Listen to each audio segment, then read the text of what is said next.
In 1977, the space probe Voyager 1 takes the first photo of the Earth-Moon system from 1.6 miles away. In 1979, it flies past Io, one of Jupiter's moons. It discovers that its surface has volcanic activity. In 1980, it flies past Saturn. In 2012, Voyager 1 leaves our solar system and enters interstellar space. Meanwhile on Earth, a group of American soldiers is in the middle of a mission in a dangerous war zone. Two enemies almost surprise them, but they react quickly and bring them down. As bombs go off in the distance, the team keeps moving as they kill any opponent that gets too close. They take some stairs to reach a balcony and the snipers get into position to start shooting enemies from above. The rest of the team searches the building to kill every man in their way. Dozens of men fall one after the other with no mercy until the building is clear. Afterward the team takes the street again and sees jets fly above town as they continue to kill enemies. Unfortunately, when they turn around the corner, they find a full squad of foes already waiting. The group rushes to take over and joins the shootout, but no matter how many men they bring down, the squad is too big for them to have any chance at winning. They decide to retreat, however as they start moving back, a soldier gets shot and Rhodey has to pick him up. Nobody stops shooting as they run, taking cover in any spot they can find while killing more and more men. Rhodey wants to take care of his friend's wound but he has to keep shooting to protect himself. By the time he checks on the wound again, the soldier is dead. Another enemy squad is coming and the team is cornered at the end of the street, so they use the radio to try to request help. Suddenly the area goes dark and a red light appears among thick clouds in the sky. Both teams stare in shock as the light reveals a mysterious machine that shoots a beam, killing the entire enemy squad with just one move. Then the light turns white and charges for a few seconds before emitting a great amount of voltage. The lightning hits the American soldiers and drags them into the machine, where an alien restrains them to put them through some experiments. The soldiers see flashes of their old lives and the last battle before passing out. Sometime later the team is frozen inside a strange device. Suddenly the machine is turned off and the soldiers wake up as they are ejected. It takes them a moment to recover as they throw up all the liquid in their lungs. Jax recognizes it as stasis resin, which should dissolve quickly. However, he doesn't know why he has that knowledge. The team doesn't know where they are and thinks maybe the Russians or the Chinese kidnapped them, but the writing on the machines isn't from Earth. Reyes finds a plaque with their names and unit designations, but he doesn't understand why he knows that either. All their guns are topped off and the last thing they remember is the shootout on the street followed by the lightning. Leader Kelly says they should get moving before their kidnapper finds them. There's a big circular door at the end of the corridor, but pressing the button won't open it. The soldiers work together to open it manually. After taking another hallway, they find a second door that has been warped off its track. Rhodey notices a vent hatch on the wall and sends Reyes to investigate. With a light in his mouth, Reyes crawls through the vent and finds multiple routes, so he takes the only way that has any light left. Eventually he finds another hatch and comes out on the other side of the vent door. After he informs the team, they also enter the vent to join him. A closer look at the door from this side shows some nasty burns and impact marks, as if someone was trying really hard to get in there.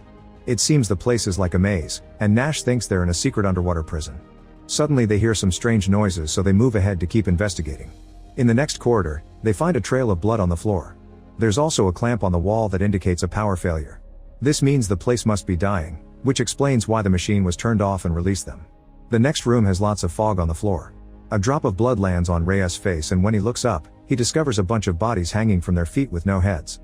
Kelly takes Gibbs and Reyes to the following room, where another mutilated body hangs above a strange table. There's also a handcuffed woman named Robbie, who wakes up and talks in another language. The soldiers pull a lever to free her. At that moment a monstrous alien appears in front of Gibbs and slashes him with its huge claws before throwing him back. In the previous room, Nash finds a weird-looking weapon. The trio hears the commotion nearby and rushes to help their friends with open fire. Normal bullets don't seem to do much on the enemy armor and the alien knocks the three soldiers down with one hit. When Kelly tries to shoot it, the alien quickly disarms him and grabs him by the neck, looking at him for a second before throwing him too. As the alien attacks Jax, Nash passes the strange weapon to Rhodey, who finally manages to activate it and shoots at their enemy to knock it down. The soldiers think it's dead and take a closer look, only for the alien to roar. To their surprise, Robbie cuts in to properly shoot it to death. Afterward she says something the others don't understand before leaving. The group follows her after realizing Gibbs is dead. In the next corridor, Kelly shocks Robbie by speaking her language. Another alien appears nearby and Kelly opens fire while telling the others to run. The alien has a laser gun too and immediately shoots to bring Robbie down. Soon its own team of monsters appears behind it and also opens fire. The men help Robbie and run as fast as possible. A chase ensues with both sides constantly shooting as they move. The soldiers manage to take cover in the next corridor and when Robbie sees an opening, she pulls a lever to close the door. Kelly puts a knife between the door and the wall to jam it and tells Jax to go with Robbie to find a way out. The aliens start pounding on the door and the soldiers back off, knowing it won't hold for long. Jax and Ravi find a hole full of cables and climb through it until they reach a vent. Reyes tells the others to follow the duo and stays behind as a distraction. When the door finally opens, Reyes shoots at the first alien to knock it down, causing the door to close again. However, all the monsters manage to break through and come for him, so Reyes runs to the hole too. When he reaches the vent, an alien grabs his leg and pulls him back out. A second monster peeks inside and Rhodey immediately blows its head up.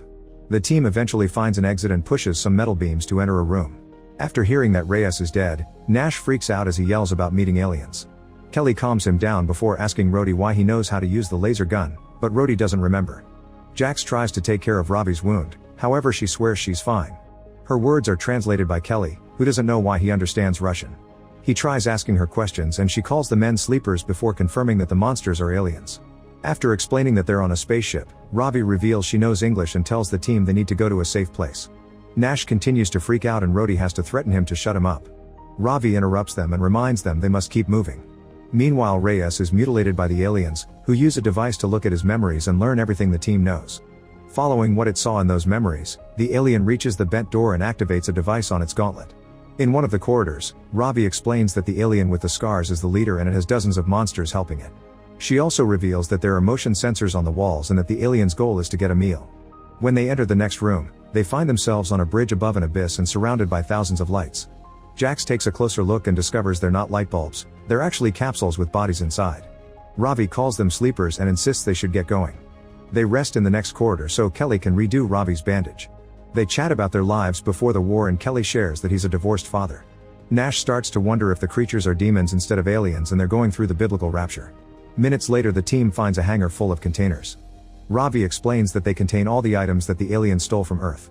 Rhodey thinks it's strange the aliens haven't attacked and theorizes they're moving ahead to box them in. Kelly agrees and announces they'll fight, ignoring Ravi when she says it's a bad idea. Jax volunteers to be the bait and goes to the hallway, where he starts singing. The aliens follow his voice to find him and Jax quickly opens fire. After a few shots to keep their attention, he starts to run, so the aliens chase after him as they keep firing their laser guns. Jax occasionally turns around to fire back, not causing much damage but still keeping them angry. Eventually Jax reaches the hangar, where he keeps taunting the aliens into following him. When the creatures reach a dead end, Nash shoots one in the head from his sniper spot. Then the rest of the team surrounds the enemies and opens fire, killing them all one by one. After they're done, Ravi points out that it was too easy and fears a trap. At that moment, another alien squad enters the hangar. The team immediately opens fire, but not even Nash can land a shot because this time the aliens have brought very strong shields. Everyone starts running and Nash jumps from container to container until he reunites with his team. They run to the door as fast as possible, but unfortunately Jax gets shot in the back and instantly killed. A grieving Nash yells as he shoots the killer in the head for revenge. The 4 survivors run out of the hangar and enter a corridor, where they take cover to keep shooting for a while until Ravi finds the handle that closes the door. There are aliens coming from the opposite side as well, so the team escapes through a hatch in the wall. They slide down a tunnel and land in a pool full of skeletons and rotting flesh. The smell is so bad that it makes a few of them puke. When Nash starts to freak out, Kelly has to shut him up. The conversation is interrupted by a voice coming from above. Ravi looks up and is surprised to see her mother Anya, who immediately throws down a rope. Ravi climbs up and the women reunite with a hug. The soldiers use the rope too and Kelly notices Anya's uniform, which indicates she's a Russian soldier. Anya guides the group through the corridors, always making sure to avoid the sensors on the walls. She takes them to a hatch on the floor and they go down to the basement, where Anya locks the door. All the walls have been decorated with art. Kelly shares how his team woke up and Anya explains it was a trophy room. They only got to escape, thanks to the machine malfunctioning. She's lost track of time since she was kidnapped, but she thinks she's been here for around 20 or 30 years. The soldiers realize that Ravi was born on the ship. Then Anya reveals that there was an invasion. It turns out that Voyager 1 had a map to invite friendly aliens to Earth, however these evil creatures found it and used it to invade. First they kidnapped the world's greatest military strategists and connected their devices to the human minds to gather intel, which means the soldiers were frozen in the machine for decades too. All those strange nightmares they saw were war games created by the aliens to study how humanity fought. This allowed them to crush Earth in just a matter of weeks. The mind connection worked both ways, which explains why the soldiers learned a few things in return. Anya calls this getting gifts. This ship is taking all the spoils of war back to the aliens' planet. It was Ravi's father who sabotaged the reactor and caused the machines to fail. Usually Anya doesn't share with sleepers, that's how she stayed alive for so long. However, her team died during the sabotage mission and now she needs the soldiers' help. Anya's gift is hearing the creatures from afar and understanding what they're saying, and she knows they're trying to repair the communications relay. If they contact their home planet, even more aliens will come, so they have to stop them. The soldiers take a moment to rest and Nash says that they'll never go home. Kelly looks at a picture of his daughter and realizes she must be around 40 years old if she's alive at all, which makes Rhodey think about his kids as well. The team decides they want to fight and organize a plan with Anya. They think there are around 24 aliens left, and the comm center is on the top deck, where they're strongest. The vents can take them there, although the aliens will detect them immediately. Luckily Anya has a bunch of explosives they can use. The group crawls through the vents to reach the top deck.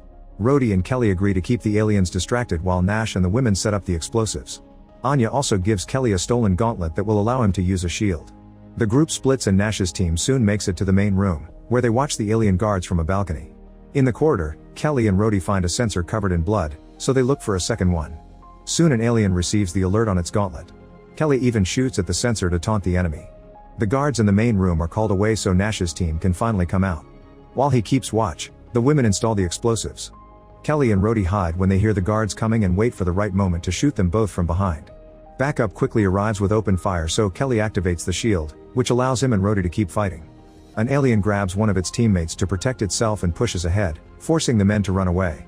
They hide in a different corridor and the shootout continues, however one of the aliens detects something on its gauntlet and makes half its team go in a different direction.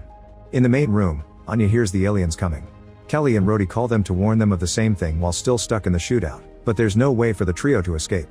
When Kelly crosses the door, Rhodey closes it and tells him to rescue the others while he holds the aliens back. Then Rhodey goes all out against the aliens, shooting the laser gun until it runs out of power. He changes to his regular gun and gets close to one of the creatures, who picks him up through the shield. Rhodey is smashed against the wall before the alien takes a closer look at his face. He uses that moment to drop 2 grenades, causing a huge explosion in the corridor that kills him and the aliens surrounding him. The other half of the alien squad makes it to the main room and the humans open fire to bring down as many as possible. At first they do well, but sadly more aliens with shields arrive. Anya makes Ravi leave and asks Nash to protect her. A bigger alien also shows up and opens fire to bring Anya down. Ravi cries out for her mother and Nash has to drag her away when he sees Anya take out the detonator.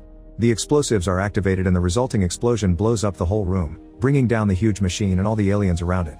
In the corridor, Nash sees more aliens coming and makes Ravi hide in the hatch. Then he starts yelling as he runs so the aliens chase after him without noticing the girl. He stops running at a dead end, where he starts singing the same song as Jax. Nash shoots down as many aliens as he can and wonders if he should activate his explosives too. However, he's determined to survive, so he pulls out his gun again. Once she can't hear any more noises, Ravi comes out, only to find an alien nearby. Meanwhile, Kelly is shocked to find a room filled with humans locked in cells begging him for help. When Kelly turns around, an alien knocks him out. He dreams about his daughter being happy on Earth only for the aliens to suddenly kidnap her too. When Kelly wakes up, he's in one of the cells. Ravi is in the neighboring one and has to tell him that the others didn't make it. The aliens enter the room and grab Kelly by the neck to push him against the wall. Then they drag him through the corridors and take him to the strange table from earlier, where they hang him upside down. The alien grabs a blade and gets ready to strike, but at that moment it sees Nash hiding inside the table. With just one shot to the head, Nash kills the creature. Afterward the duo makes their way through the corridor, killing any alien that comes too close. They reach the cells and Kelly opens them to rescue the prisoners.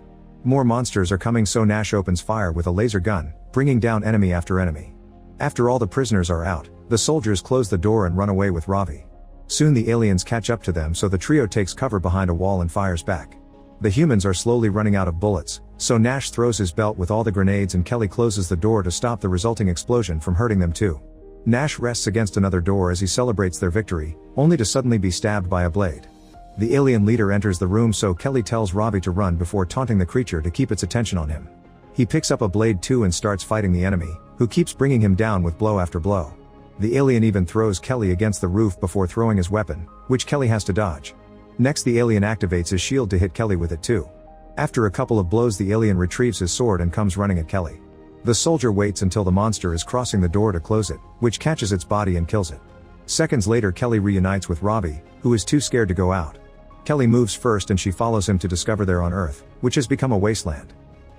Make sure to subscribe and turn on notifications so you can watch more videos like this. Thanks for watching.